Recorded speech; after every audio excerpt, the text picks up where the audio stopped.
Assalamualaikum warahmatullahi wabarakatuh, Sobat Ledia. Ketemu lagi hari ini di episode Cerita Profesi. Ayo, hari ini profesi apa? Bisa ditebak dari background-nya apa ya kira-kira. Nah, bakalan seru karena saat ini kita sudah bersama-sama dengan salah seorang narasumber kita yang jempol hebat. Dan tentu kenapa Cerita Profesi selalu mengulas sejumlah profesi yang belum tentu dikenali oleh banyak orang, tetapi sebenarnya ini penting dan juga udah mulai muncul, ada master chef, ada segala macam lah ya, ada acara-acara seperti itu, dan bikin anak-anak jadi semangat pengen jadi chef, tapi yang ini chef beneran, dalam artian beliau punya pengalaman. Kita sapa ya pada segmen ini, yaitu Chef Herman. Assalamualaikum Chef Herman. Waalaikumsalam Bunda Ledia. Alhamdulillah sehat-sehat ya Chef.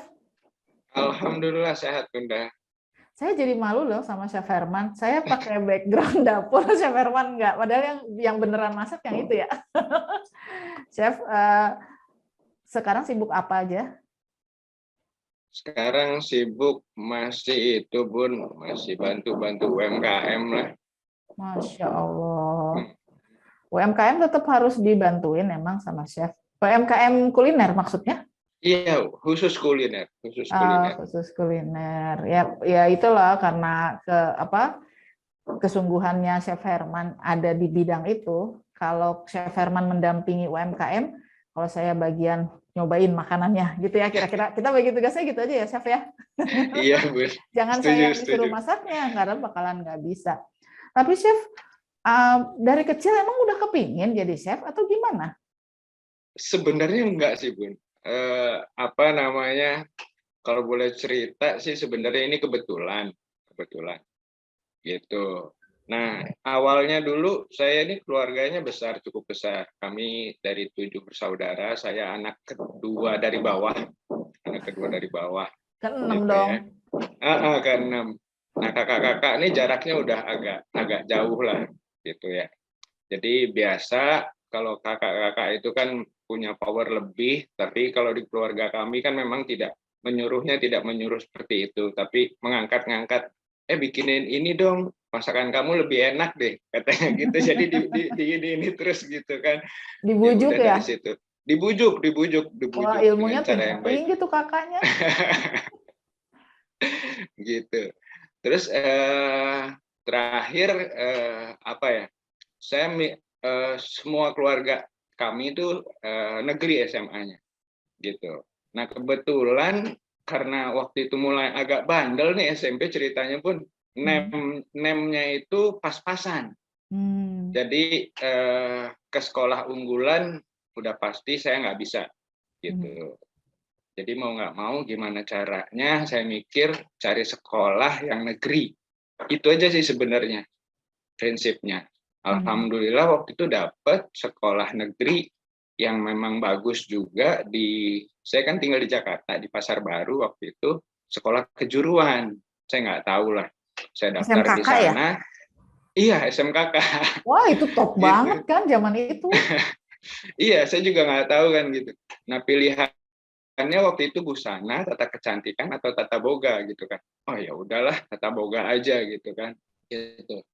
Berjalannya waktu, ternyata ya cukup asik dan cukup seru akhirnya gitu sih Bun, sejarahnya awal sekali. Iya gitu. Iya. Tapi kan Chef, kalau di masyarakat kita ya, yang suka masuk dapur itu kan yang perempuan. Terus udah gitu suka ada nih ibu-ibu yang suka bilang, "Hei keluar, nggak anak laki nggak boleh masuk dapur." Terus Chef nggak apa-apa tuh, malah ngambil tata boga sama orang tua nggak apa-apa? Jadi apa ya, sebenarnya ayah ini agak gimana ya? Ayah ini mau semua anaknya tuh SMA tuh IPA gitu kan. Jadi saya sendirian yang memang sekolah kejuruan dan berusaha meyakinkan ayah juga cukup susah pada saat itu, tapi saya kekeh.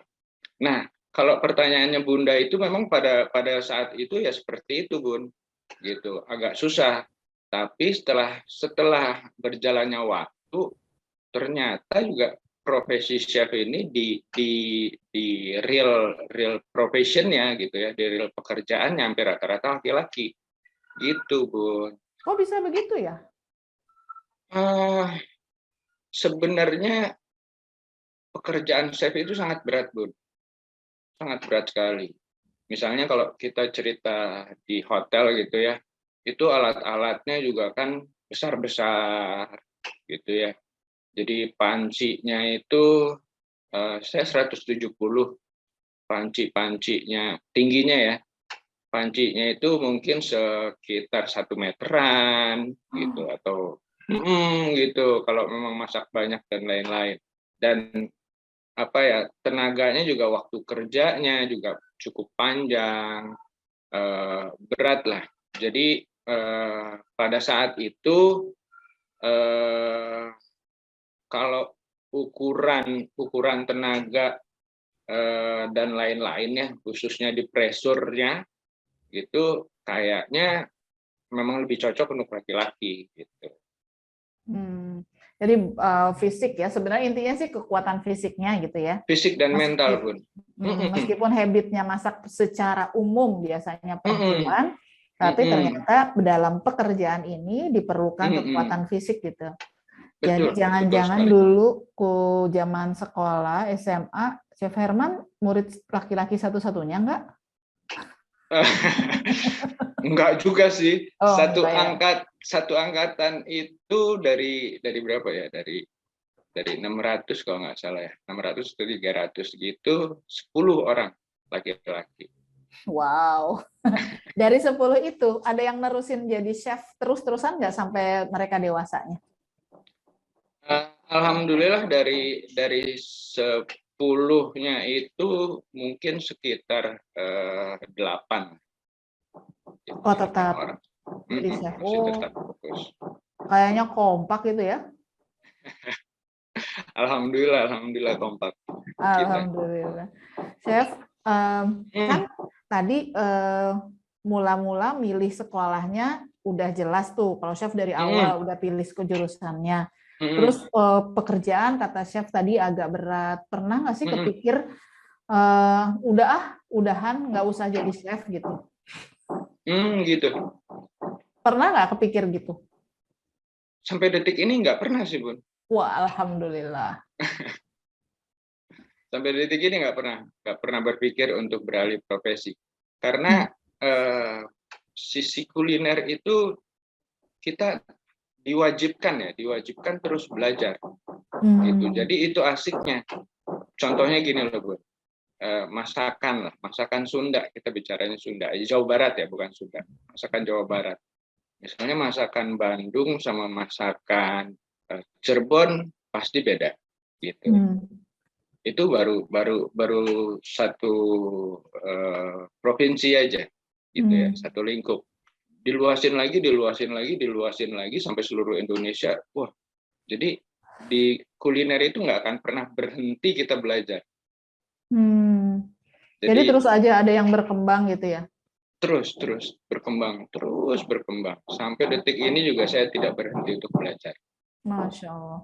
Berarti yang bilang bahwa udah sekali lulus jadi chef terus nggak usah belajar lagi itu salah ya? Salah, Bu. Salah gitu, banget. Gitu. Chef, setelah lulus SMK meneruskan lagi nggak sekolah tata boganya? Saya komitmen. Saya waktu itu gini, saya dari SMP, saya orangnya agak lucu nih, Bun. Saya mungkin satu-satunya orang yang tidak percaya sama sistem pendidikan. Pada saat itu loh ya. Gitu. Jadi itu kan anak-anak nih, Bun, SMP loh. Maksudnya kita bicaranya SMP ya. Pengetahuannya belum begitu luas lah ya. Dan ternyata sekarang ini salah pendapat saya. Itu pada saat itu saya cuma berpikir, kalau saya kerja 3 tahun, sama saya punya pengalaman 3 tahun setelah lulus, orang pilih yang mana? Ketika kita bicaranya mencari pekerjaan gitu. Orang lulus 3 tahun kuliah, sama orang punya pengalaman kerja 3 tahun, orang pasti pilih yang mana? Pada saat itu saya masih berpikir bahwa pengalaman di atas segalanya, gitu. Jadi saya memutuskan pada saat itu saya tidak mau kuliah, gitu. Terus kalau yang bisa seseorang itu disebut chef, ada kursusnya atau apanya gitu? Pada zaman saya itu ada akreditasi profesinya, Bu. Sekarang Oh, pun ada. Jadi kita memang punya, nggak harus S1 itu teh. nggak harus teh, nggak harus sarjana, nggak. Jadi memang ada akreditasi profesinya mulai dari starting, mulai apa namanya belajar lah, Mhm. eh, apprentice lah kami sebutnya gitu ya, sampai sampai level-levelnya. Nanti ada terus tes-tes setiap setahun sekali atau kapan siapnya gitu. Jadi Kalau ada. Mm-mm, kalau lulus SMK mm-mm. eh, itu udah ada akreditasinya atau belum? Ada, Sertifikasinya gitu. ada Lulus SMK itu akreditasinya. udah ada langsung?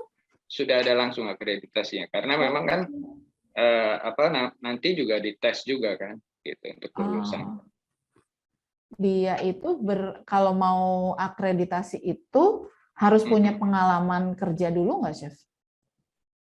Tergantung levelnya, Bun. Kan Hmm. di dunia chef itu berjenjang ya, berjenjang. Kayak di Gitu. tentara juga dong, ada Iya, tingkatan-tingkatannya gitu. Wah. iya ada berjenjang. Gitu, berjenjang dari baru belajar sampai mahir lah. Hmm. Gitu. Itu sampai Dan berapa tingkatan dong? eh, kalau mulai itu apprentice, apprentice itu biasanya macam-macam sih sebutannya. Ada yang cook 1, cook 2, cook 3 gitu ya. Ada yang cook helper, ada yang cook. Nanti ada yang masuknya ke setelah level cook mau masuk ke supervisor, ada demi chef, ada chef de partie, nanti asisten manager namanya show chef gitu. Nanti baru manajer namanya chef, levelnya gitu setara dengan itu gitu. Nanti chef juga ada lagi, ada eksekutif chef, ada chef de cuisine dan lain-lain seterusnya.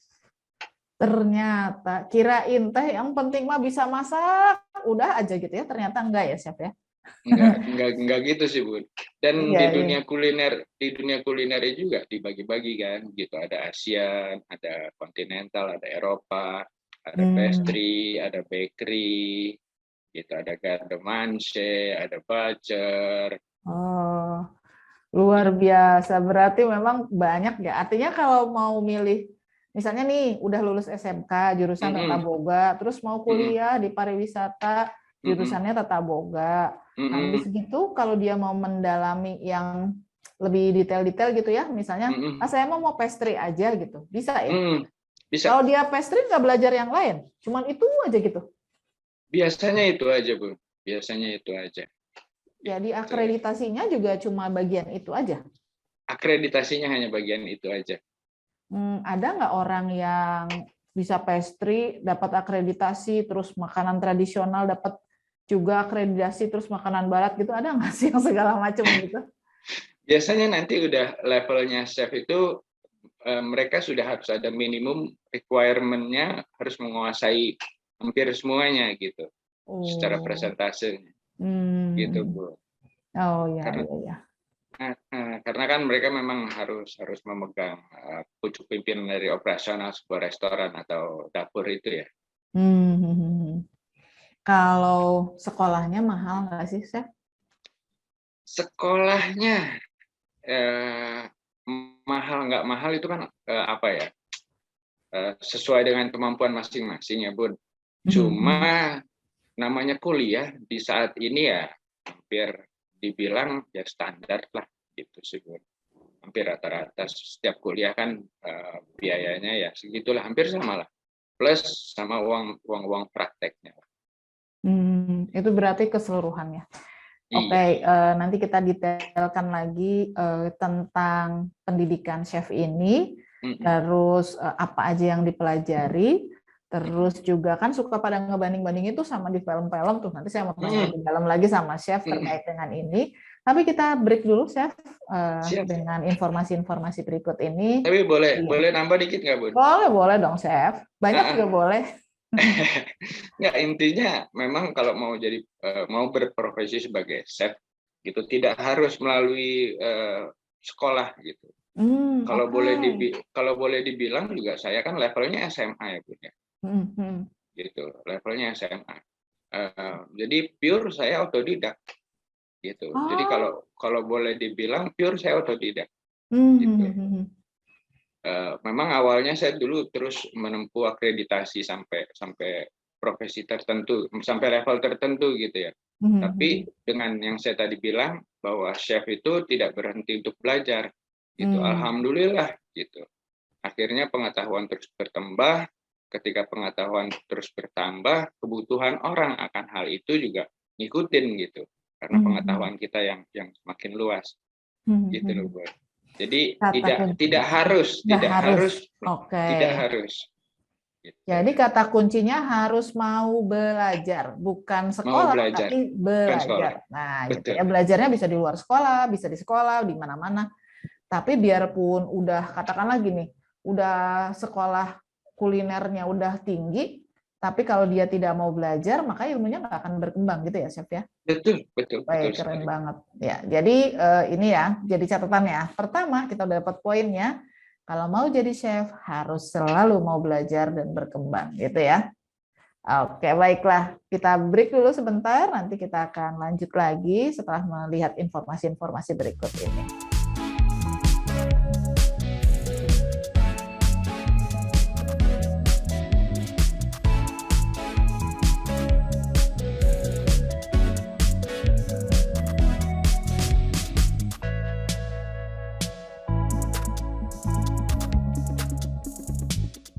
Sobat Ledia, sekarang kita masih bersama dengan Chef Herman. Seru juga loh. Tadi di segmen awal kita sudah mendengarkan, ternyata nggak wajib dalam tanda petik seorang itu sekolah menjadi chef. Yang lebih penting adalah dia mau belajar terus-menerus, mengembangkan ilmunya, dapat akreditasinya, dan insya Allah itu berarti sudah terus mengembangkan. Dan udah jadi chef sekalipun, ternyata banyak tantangan-tantangannya. Salah satunya nih, kenapa saya jadi penasaran sama Chef Herman, gara-gara bergabung dalam satu grup nih, terus tiba-tiba dong Chef Herman nanya di grup itu, bagaimana status kehalalannya lem daging? Ya Allah, kok daging dilem ya? Dengan segala ketidakpercayaan saya gitu, kirain tuh kalau saya mah kan taunya lem kertas gitu ya, lem kalau ban bocor gitu. Ini daging dilem, dan dagingnya kita makan. Emang nggak apa-apa gitu. Nah, Chef, apa iya sampai sebesar itu ya perkembangan teknologi kuliner tuh udah sampai ke yang gitu-gitu? Iya, udah sangat luar biasa untuk industri kuliner itu udah sangat luar biasa. Misalnya apa aja, Luar Chef? biasa sangat pesat. Ya contoh kayak tadi Bunda bicara lem untuk daging gitu. Jadi industri daging itu kan nggak semuanya potongan itu seperti dalam gambar gitu ya. Sebelumnya saya Bentuknya sedikit maksudnya? bentuknya Oh, gitu. Saya sedikit lebih cerita lebih mundur lagi ya gitu. Jadi ketika sapi dipotong, kita bicara daging sapi ya.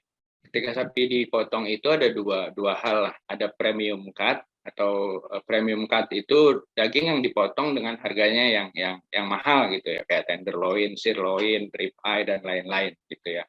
Kemudian ada secondary cut. Secondary cut itu yang di luar dari itu gitu ya. Nah, ketika dipotong dibentuk, misalnya kita bicara sirloin lah gitu ya. Dan itu pasti ada trimmingnya. Trimming itu sisa-sisaan gitu ya, tetelan lah kalau bahasa kita ya, ada tetelan gitu. Tapi namanya industri gitu, kadang-kadang tetelan-tetelan itu juga dipergunakan untuk menyerupai sama si prime cut tadi gitu. Atau misalnya yang nggak sengaja kepotong, nah itu lemnya itu dari dari darah sapi juga yang diproses demikian lupa lah gitu sampai dia Wow. bisa. Jadi termasuk berarti misalnya kalau yang bikin kue supaya bisa hiasannya mantep kayak gitu-gitu termasuk ya teknologi-teknologi barunya sampai sejauh itu ya? Iya, pun gitu. simpelnya gini aja Bun, kalau kita bicara halal haram, kita pasti ini loh, apa ya? Kalau saya tanya misalnya air putih ini Bun, air mineral water ya. Mineral water itu halal apa haram? Pasti semua orang akan bilang itu halal ya. Maksudnya orang umum ya. Orang umum akan bilang itu halal loh. Itu kan cuma air yang dikemas gitu. Kalau saya bilang tidak semuanya halal, juga orang akan bingung di mana tidak halalnya gitu kan. Nah, ketika air ini masuk menjadi sebuah industri atau diindustrialisasikan, gitu kan air bakunya nggak semuanya bening, gitu ya. Air bakunya nggak semua bening, maka dari itulah perlu filter. Nah, filter yang paling efektif namanya boncar atau arang aktif, kan gitu ya. Arang aktif, mayoritas arang aktif itu yang paling murah boncar namanya, atau arang aktif yang terbuat dari sisa pembakaran tulang binatang. Itu dia bisa memfilter sampai sepersekian mikron. Nah, pertanyaannya, binatang ini binatang apa? Kan gitu. Iya ya. Iya Gitu. betul. Oke, kalau kita bicara sapi, nah sapinya dipotongnya seperti apa? Oh iya betul. Itu Bun. Jadi makin besar industri makanan, maka makin complicated produk itu dibuat. Jadi karena dia kepentingan industri, pengennya untung dong, kira-kira begitu ya. Prosesnya jadi cepat, efisien, efektif gitu ya kira-kira ya. Makanya tetap perlu pencermatan ya. Alhamdulillah kita Betul. udah punya undang-undang jaminan produk halal ya Chef ya. Lumayan ya sudah mulai mengurangi. Itulah Bun. Itu maksudnya yang patut kita syukuri gitu. Coba maksudnya tadi kita kan kerepotan misalnya mau minum air putih aja curiga nih air putihnya dari mana, gimana cara buatnya dan lain-lain kan gitu. Nah, buat Muslim alhamdulillah ada undang-undang yang memang sangat apa ya, melindungi kita nih sebagai Muslim. Gitu Iya. Bu. Alhamdulillah Chef. Terus gini nih karena lagi ngomong halal nih. Mm-mm. Kalau kita nih datang ke rumah makan gitu, kan tadi karena industri ya, terus kita nanya nih karena nggak ada label halalnya gitu misalnya di restoran, tanyain dong sama chefnya masakannya halal nggak? Kira-kira para chef tuh sakit hati nggak sih ditanyain kayak gitu?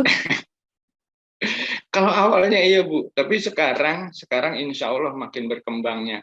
Artinya apa namanya, kepedulian masyarakat, demand-nya masyarakat akan halal itu kan makin bergulir terus dan makin meluas, makin melebar gitu. Alhamdulillah. Jadi makin banyak orang tahu bahwa artinya makin banyak orang yang peduli sama halal itu makin banyak gitu. Artinya itu bisa menciptakan demand. Ketika demand itu sudah apa namanya sudah yang menjadi acuan, insya Allah tidak akan jadi masalah lagi gitu. Kecuali waktu saya pertama kali mulai Bun, nah itu ceritanya lain lagi. Perjuangan banget dong itu. Ya kurang lebih begitulah. Ya tapi kan sekarang alhamdulillah sudah berbuah ya. Alhamdulillah, masya Allah. Mata Berkat bantuan Bunda kuliah. juga, betul, masya Allah lah semuanya. Mata kuliah di sejumlah perguruan tinggi yang mempelajari tata boga juga sekarang udah ada ya mata sudah kuliah sangat halal kan ya? Iya, banyak sekarang.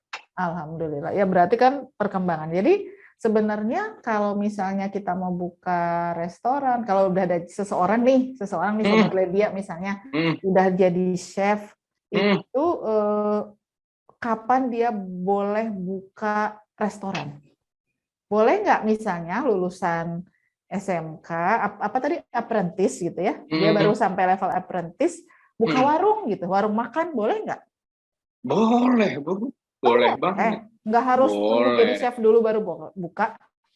Boleh, Bun. Selama regulasi-regulasinya terpenuhi. Gitu. Kalau masalah selera, kan gini loh Bun, zaman dulu lah, boleh dibilang misalnya lah, saya ambil contoh kota gitu di Jogja misalnya, kan gitu. Makanan yang paling banyak diminati itu malah di luar dari restoran dan hotel. Itu misalnya contohnya gudeg ya kan dan lain-lain yang omsetnya juga itu melebihi sebuah restoran yang bagus di sana. Di Bandung juga banyak ya gitu kan, banyak misalnya ya makanan-makanan khas Bandung lah gitu dan lain-lain. Artinya ini kan balik lagi tergantung dari selera dan bagaimana orang itu bisa mengemas bisnisnya dia. Itu intinya sih itu, Bu. Selama memang dia mengikuti regulasi-regulasi di tempat dia tinggal. Gitu. Sebenarnya kalau ngikutin regulasi profesi yang tadi ada apprentice, bukan mau bikin susah ya, sebenarnya supaya lebih berkualitas gitu hasilnya, produknya gitu ya, Betul. Ya Chef ya. Betul. Soalnya kan ini beda ini Bun. Ketika kita buka sebuah usaha makanan, ini kan orang yang nggak bisa masak pun boleh dong, bisa dong buka sebuah restoran gitu kan. Saya misalnya Bisa, gitu Pak. ya. Bisa kan, tinggal hire aja kan orang yang bisa masak gitu kan, bisa gitu. Tapi tergantung kan, balik lagi tergantung bagaimana orang tersebut bisa mengemasnya sampai makanannya itu, restorannya itu disukai sama banyak orang kan gitu. Ini balik lagi ke bagaimana dia bisa mempresentasikan seleranya orang banyak gitu sehingga disukai banyak orang. Itu sih Bu. Kalau Gitu. kita jadi chef tuh, kan tadi chef bilang mengikuti selera orang banyak. Kan kita juga punya selera sendiri dong, chef. Mana yang diikutin, selera kita atau selera orang? Basicnya gini, ini levelnya semuanya beda nih Bun, bicaranya gitu. Kalau kita bicara umum, otomatis selera orang itu yang akan mengarahkan. Contohnya contohnya gini misalnya, biar gampang aja, selera orang Jogja sama orang Surabaya beda gitu. Yang satu suka asin sama orang Bandung misalnya, orang Jawa Barat beda. Yang satu suka pedas, yang satu suka asin, yang satu suka manis gitu. Nah, kalau kita bikin masakan yang dominannya asin di kawasan kawasan yang suka manis, orang itu nggak akan terima gitu. Nggak ada yang beli istilahnya gitu. Nggak ada yang beli gitu. Bukan berarti masakan kita nggak enak, bukan. Tapi kita tidak bisa menilai bagaimana konsumen di sana. Gitu loh Bun. Ketika mungkin ini dipindahin ke yang suka manis, pasti orang sana akan suka gitu. Iya. Itu sih Bun. Iya betul, berarti harus menyeimbangkan. Kita mau ngikutin selera kita atau mau bisnisnya biar lancar, kira-kira begitu ya? Betul. Nah kalau profesi chef itu misalnya di restoran ya setiap perusahaan juga kan punya standar masing-masing. Dan kalau di restoran pada umumnya, nah si eksekutif chefnya inilah yang menjadi standarnya. Gitu. Jadi seleranya si eksekutif chefnya ini yang jadi standarnya. Gitu. Nah, balik lagi bagaimana kepintaran si eksekutif chefnya itu supaya masakannya dia bisa diterima sama masyarakat umum. Gitu sih, Bu.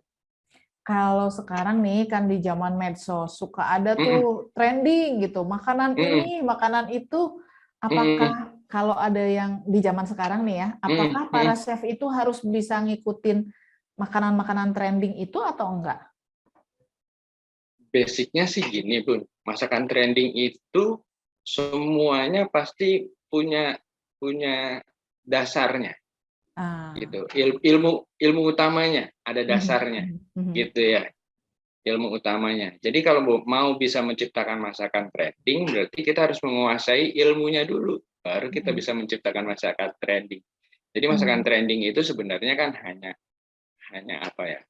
memperkaya atau melengkapi atau apa ya, sedikit diperkaya lah dari masakan-masakan yang memang sudah ada, biasanya begitu sih. Gitu Iya, sih, ya. Bu. Makin lama ngobrol, makin berasa saya nggak berilmu. Ilmu dasarnya aja nggak nyambung. Tapi ini satu keistimewaan. Di kalangan masyarakat kita sekarang sudah lebih terbuka.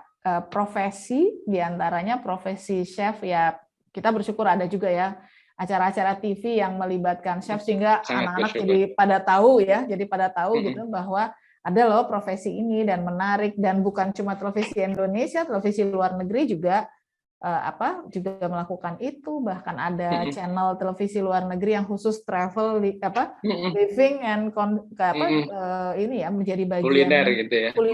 Kuliner. Dan anehnya nih, cucu saya suka juga loh nonton masak-memasak. Padahal kita nontonnya nggak kenyang kan, cuman ngeliat doang ya. Tapi ada banyak pengetahuan baru, ada banyak ilmu baru. Oh ternyata bisa begini, oh ternyata bisa begitu. Dan ini jadi bagian yang paling seru dari bagaimana kita menggali profesi-profesi yang ada, seperti profesi Chef Herman sekarang ini dan sebagai chef.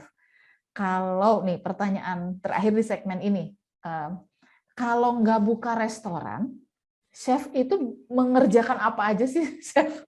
Para chef ini Gitu. kalau nggak buka restoran tuh ngerjain apa sih, Prof? Chef sebenarnya? Gitu. Saya pribadi nggak punya restoran, Bun. Saya bergerak konsultan sebenarnya. Konsultan, saya lebih ke konsultan industri halal. Oh, oke.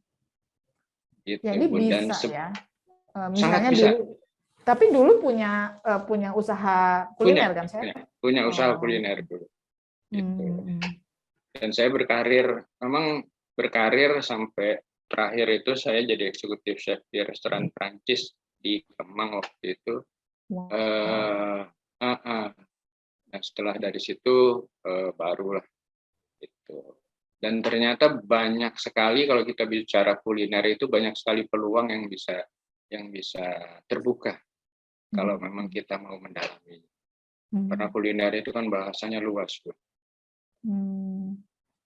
Selama ada orang, karena orang pasti makan, gitu kan ya? Betul. Ya. Betul orang sekali. biasanya suka ada yang pingin cari makanan-makanan baru gitu ya. Nah, itu.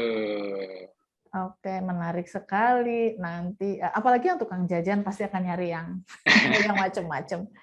Karena ada banyak referensi, ada banyak dapat bisa membandingkan, dan biasanya kepuasan tersendiri sih ya bagi orang-orang yang memang suka perjalanan mencari kuliner baru bagi dirinya. Iya. Betul. Kalau di YouTube akun-akun kulineran lebih booming loh daripada akun-akun yang buat masakannya. Iya bener ya.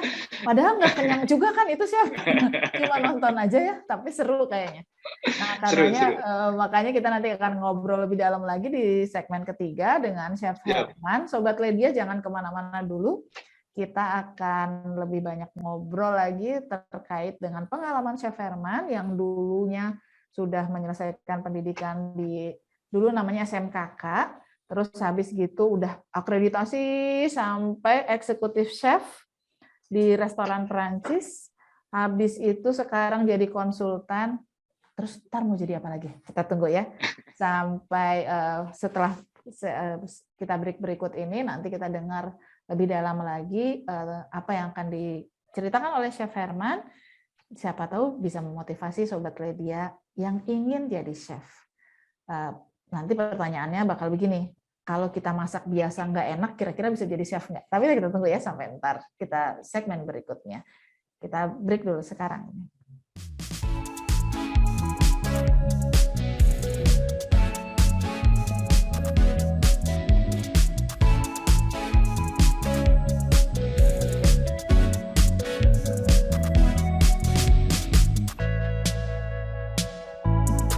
Baik, Sobat Ledia, kita kembali ke perbincangan kita yang menarik dengan Chef Herman. Ada banyak yang saya juga baru tahu terkait dengan dunia kuliner ini. termasuk tadi urusan lem, urusan segala macam, yang juga sekarang menjadi pertanyaan saya.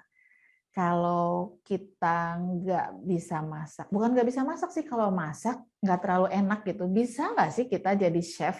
Nah ini tadi pertanyaan yang disimpan di segmen sebelumnya. Bisa nggak chef? Bisa, Bu. Bisa, yakin. Ntar diprotes orang.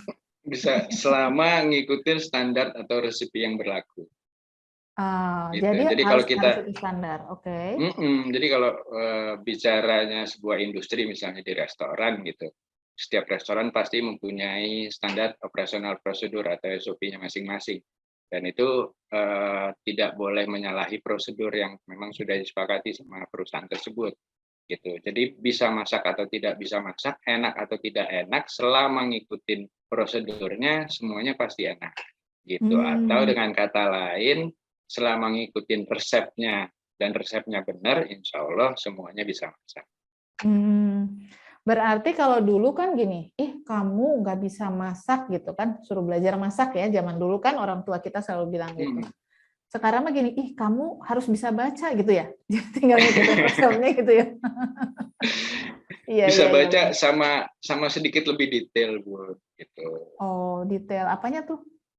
Jadi kapan masuk bumbunya gitu, kapan masuk minyaknya, kapan masuk bahan dagingnya, kapan masuk sayurnya, nggak semuanya dimasukin jadi satu gitu kan, nggak. Ada stepnya, ada caranya, ada tekniknya gitu.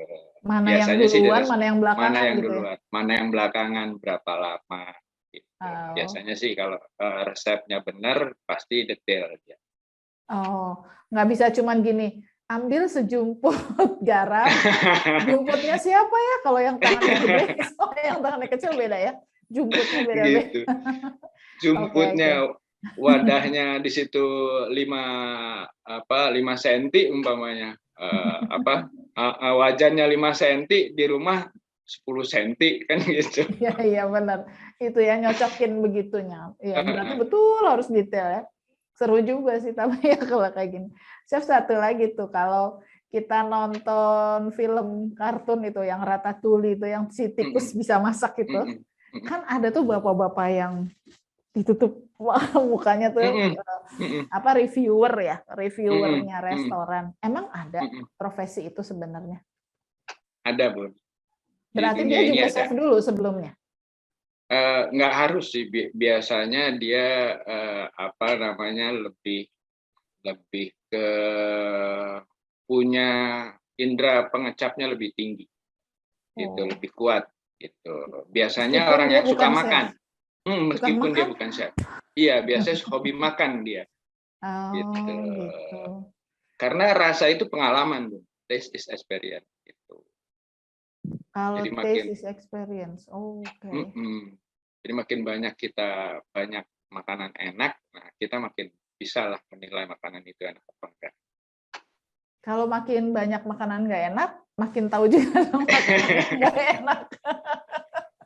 Bisa milih, ini lebih nggak enak gitu, ini paling nggak enak gitu, bisa begitu ya? Iya, biasanya kan kalau bapak-bapak umum gitu kan paling cuma ada 2 katanya, enak dan enak banget, udah katanya itu aja. Iya, berarti yang dicobain selalu yang enak-enak tuh ya, bukan yang nggak enak ya. Iya. Chef, kan udah puluhan tahun jadi chef. Pernah nggak punya masa-masa sulit gitu sebagai chef? Pastinya ada, Bu. Pastinya ada. Gitu. Masa sulit saya itu ketika saya memutuskan untuk mensosialisasikan halal di kalangan saya sendiri, gitu. Itu semuanya kontra. Bahkan sahabat-sahabat semuanya bilang, aliran Islam lu aliran apa sih, katanya gitu. Kan semua makanan halal katanya gitu. Jangan sok-sokan deh. Kecuali babi katanya gitu. Ya, seperti itulah. Dan semuanya depends against me pada saat itu. Tapi itu indahnya. Alhamdulillah, tapi sekarang udah lebih banyak ya yang Alhamdulillah, support, alhamdulillah. Ya. Alhamdulillah, semua orang bahkan pemerintah juga support. Iya. karena yakin sih. Betul betul. Karena kalau buat Muslim yang masuk ke perut adalah ibadah ya, bagian dari ibadah. Jadi memang harus sangat hati-hati ya. Betul, dan harapannya mudah-mudahan menjadi jariah buat kita. Itu aja. Iya, betul. Berarti sebenarnya PR-nya bukan PR chef aja sih. PR kita yang menyusun undang-undangnya, implementasinya gimana, terus di lapangannya buat UMKM seperti apa, yang nggak bikin susah, terus kemudian ngurus sertifikasinya gampang, pemerintah daerah mau bantu, banyak yang harus terlibat ya, Chef ya. Betul, karena hulu hilir kan Bu. Kalau kita bicara kuliner kan semua ketika sampai masuknya tahap industri itu kan semuanya menjadi apa ya? Menjadi satu rantai. Gitu ya. Iya, luar biasa. Dan sekarang kalau dulu orang merasa takut kalau bilang tentang makanan halal kok kayaknya ekstrim banget gitu. Sekarang sih enggak ya, Chef ya? Enggak, alhamdulillah. Bahkan demand halal itu sudah mendominasi sekarang. Kurang lebih lah. Dan sampai ke pelosok-pelosok lah. Gitu. Alhamdulillah, alhamdulillah banget. Saya pernah menemukan satu restoran yang saya pikir kita harus sangat hati-hati karena diundang ya, waktu itu diundang. Saya sampai tanya sama yang undang, ini halal nggak? Terus dia bilang ini halal. Karena ternyata restorannya sudah tersertifikasi. Artinya sudah pada berbagai segmen gitu ya. Udah nggak takut lagi orang untuk menyatakan bahwa usahanya halal gitu.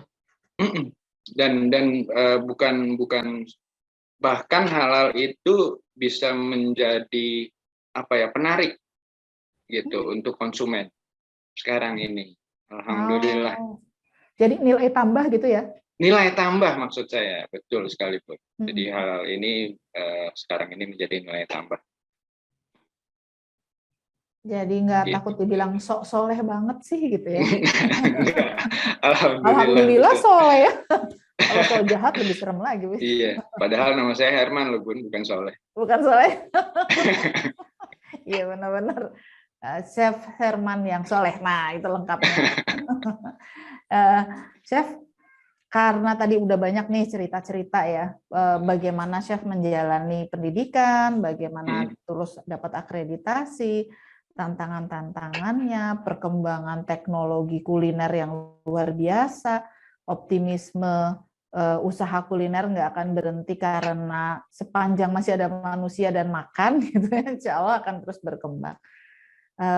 Kira-kira nih kalau buat Sobat Ledia yang masih muda, yang kepengen jadi chef gitu, termotivasi jadi chef, mereka harus nyiapin apa sih dari kecil itu? Yang penting chef itu kata kuncinya passion, Bu. Passion. Iya. Jadi kesungguh-sungguhan hati. Kesungguhan hati, kecenderungan. Betul, kesungguhan. Jadi kalau saya bicara sama teman-teman saya, sama bawahan saya pada saat itu, saya selalu memotivasi mereka supaya bekerja dengan hati gitu. Bekerja dengan hati, karena apa ya? Kalau kita bekerja dengan hati, hasilnya tidak akan setengah-setengah, gitu. Tidak akan setengah-setengah. Dan kalau kita benar-benar bekerja dengan hati, maka timbulnya akan menjadi ikhlas. Gitu. Makanya kalau bahasa sederhananya passion. Passion, oke. Satu, passionnya harus disiapin. Terus ada misalnya gini nggak, perlu nggak dia mulai dari sekarang bantuin masak di rumahnya gitu? Saya rasa itu juga perlu, karena kalau kita bicara masak, ini kan kita bicaranya skill, Bu, bahasanya. Gitu. Skill itu artinya pengalaman. Kan gitu. Kalau profesi itu, apapun profesinya itu kan pastinya skill. Makin berpengalaman orang tersebut, maka akan makin menjadi lebih baik gitu. Jadi kalau buat teman-teman adik-adik yang mau belajar, ya pengalamannya diasah. gitu. Mulai dari hal-hal sederhana dulu dari rumah. Jadi misalnya gini, disuruh bikin nasi goreng misalnya nih, Mm-mm, mm-mm, sekali gosong, sekali kurang mm-mm, mateng, mm-mm, sekali bumbunya kebanyakan, mm-mm. sekali kelupaan ngasih garam misalnya, nggak boleh nyerah ya, Nggak boleh nyerah, terus aja coba ya, supaya terus aja lebih coba. terampil ya.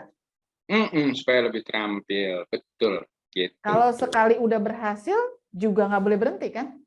Nggak boleh berhenti karena makin makin kita berhasil akan makin banyak tantangan yang harus kita taklukkan. Intinya gitu sih, karena makin banyak Oke, dan juga kreativitas nggak boleh berhenti gitu ya. nggak boleh berhenti. Hmm. Dunia kuliner itu sangat luas kok. Hmm. Jadi itu ya, pertama passion, kedua nggak Skill. boleh skillnya, ketiga nggak boleh putus asa ya, harus terus Betul, mencoba ya. Bisa jadi betul. hal yang kita bayangkan kata kita gagal, Mhm, sebenarnya penyebabnya bisa kita atasi betul. Sama satu lagi dengan ke knowledge, Bun. knowledge-nya. Oke, pengetahuan. Pengetahuan. Karena masak itu unik. Masak itu perpaduan antara ilmu, beragam ilmu, mulai dari ilmu fisika dan lain-lain.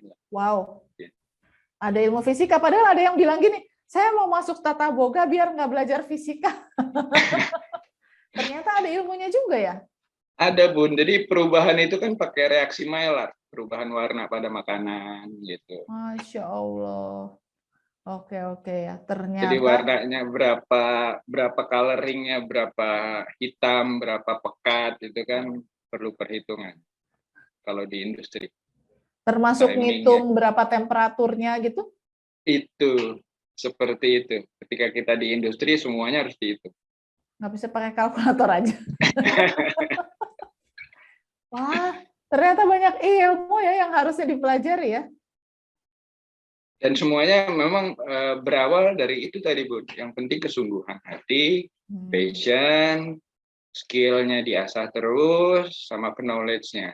Gitu. Kalau bahasa saya sama teman-teman bilang enrichment yourself. Gitu. Terus memperkaya Enrichment diri dengan yourself. iya, dengan ilmunya, bukan Oh. dengan hal lain. Gitu. Enrichment dengan ilmu.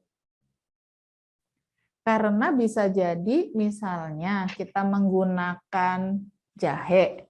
Jahe yang diproduksi di Sulawesi Tengah dengan jahe yang ditanam maksudnya di Sulawesi Tenggara dengan yang ditanam di Jawa bisa jadi beda ya.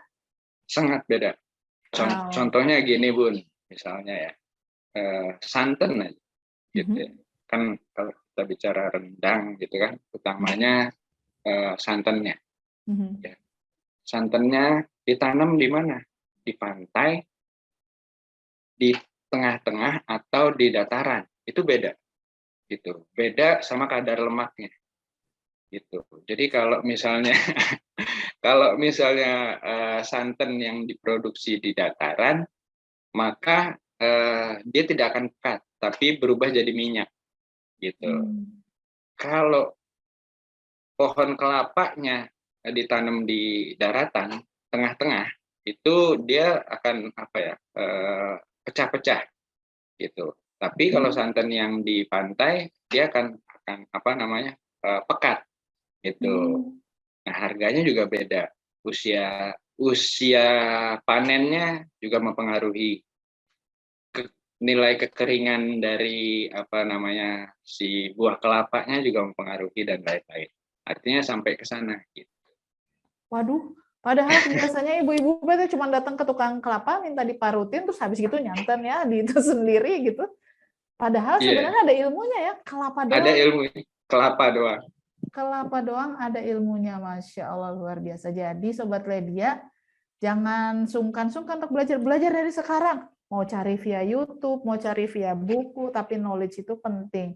Passion, skill, knowledge, menjadi bagian yang sangat penting disiapkan kalau mau jadi chef. Jadi harus sungguh-sungguh dan tahan banting. Ya. Sekali gagal masak bukan berarti hilang semua kesempatan, betul. Tapi masih banyak kesempatan-kesempatan lain dan perlu digali, diasah lebih dalam lagi. Betul. Dan mental juga menjadi syarat utama buat ketika kita mau menjadi profesi chef, karena makin tingginya jabatan yang kita emban, maka pressure-nya akan jauh lebih besar. Jadi si profesi chef ini tadi kan kita ngobrol-ngobrol ya chef ya. Kalau mengikuti aliran Prancis dia harus pakai akreditasi. Betul. Kalau mengikuti aliran Amerika, sebutan orang Amerika semua orang yang bisa masak maka dia bisa jadi chef. Oh, oke. Disebutnya chef. Disebutnya chef. Oke. Jadi nanti Sobat Ledia biar tahu bahwa di dunia perkulineran juga ada aliran-alirannya. Aliran maksudnya mengikuti kebiasaan. Ya, jadi kecenderungannya ke arah Perancis atau ke Amerika, metodenya pasti akan berbeda. Betul. Tapi yang paling penting siapkan diri dari sekarang, tumbuhkan passion-nya, keterampilannya diasah, latih mentalnya biar tidak mudah menyerah, dan terakhir tadi knowledge-nya harus ditambah, pengetahuan-pengetahuannya karena itu saling mendukung. Kalau di film-film tuh biasanya gini nanti, wah ini bisa menyebabkan sakit perut, wah ini apa gitu ya. Betul. Katanya begitu kan, itu. Betul. Jadi ini jadi bagian yang perlu untuk ditambah, diperkaya dan disiapkan dari sekarang. Jadi Sobat Ledia, yang paling penting gini, kalau kita sudah memilih profesi itu, nggak harus mikir-mikir bahwa nanti saya direndahkan sama orang lain, enggak kok gitu. Kalau dia punya keterampilan di abad 21 yang dicari adalah kompetensi. Kompetensi itu dibuktikan dengan pengakuan oleh orang lain. Bukan ngaku-ngaku sendiri gitu ya, tapi ada pengakuan. Baik itu oleh lembaga maupun juga oleh masyarakat secara umum. Jadi mau jadi chef, ada jalannya insya Allah. Juga ada pengalaman dari Chef Herman yang sudah dijelaskan, tinggal bagaimana kita memantapkan. Kalau mau bertanya lebih dalam, boleh nggak Chef nanti ada Sobat Ledia mencari informasi-informasi lebih lanjut gitu sama Chef dan teman-teman Chef itu bisa ya sebenarnya ya? Enggak, boleh. Baiklah kalau begitu, alhamdulillah. Chef Herman, kelihatannya kita sudah harus menyudahi dialog kita, padahal setiap kali mau ngomong, ada aja lagi yang baru yang saya nggak tahu, jadi pengen tahu nanya lagi. Saya rasa Sobat Ledia juga penasaran sama banyak hal berkaitan dengan perkulineran ini. Tapi tentu karena waktunya sudah membatasi kita akan kembangkan lagi dialog-dialog kita terkait perkulineran ini, dapat insight banyak banget dari Chef Herman. Chef Herman, terima kasih banyak, jazakumullah khairan katsir ilmunya. Mudah-mudahan usahanya semakin lancar, berkah, dan insya Allah mewarnai kehidupan bangsa Indonesia dengan kebaikan-kebaikan yang banyak. Sekali lagi terima kasih banyak Chef Herman. Insya Allah kita akan berjumpa lagi di segmen berikutnya. Sobat Ledia, ini adalah segmen terakhir dari pembicaraan kita dengan Chef Herman yang luar biasa ya, sudah memberikan banyak pengalaman, pengetahuan, cerita-cerita yang bikin kita kaget-kaget karena ternyata ada hal yang banyak yang kita nggak tahu, kirain cuma masak-masak doang, ternyata ada hal-hal lain yang juga sangat memperkaya pengetahuan kita tentang kehidupan sebagai chef. Jadi yang memang sudah berniat untuk menjadi chef, mulai dari sekarang siapkan diri kalian, passion-nya, knowledge-nya, keterampilannya, dan juga endurance-nya. Endurance itu daya tahan gitu ya, biar siap untuk menghadapi tantangan-tantangan di masa yang akan datang. Sebetulnya semua profesi juga perlu itu semua. Mari kita sama-sama menguatkan niat kita untuk menempuh langkah-langkah di masa yang akan datang. Terima kasih Chef Herman, terima kasih Sobat Ledia sudah membersamai sampai akhir sesi kita pada hari ini, episode Chef bersama Chef Herman, dan kita ketemu lagi pada episode yang lain. Terima kasih, Assalamualaikum warahmatullahi wabarakatuh. Waalaikumsalam.